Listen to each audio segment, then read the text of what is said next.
Gente, acabei desistindo de chocar a galinha, porque as galinhas estavam entrando lá dentro.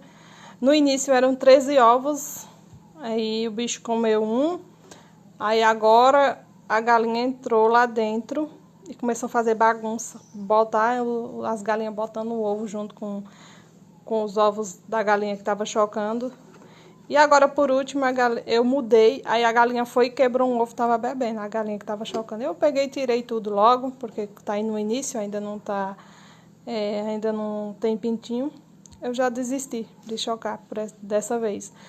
Vou comprar uma chocadeira e vou chocar na chocadeira depois outros ovos. Esse eu já vou descartar, vou pôr uns pintinhos que tem aqui, para eles comerem junto com a ração deles. Tá tudo certo.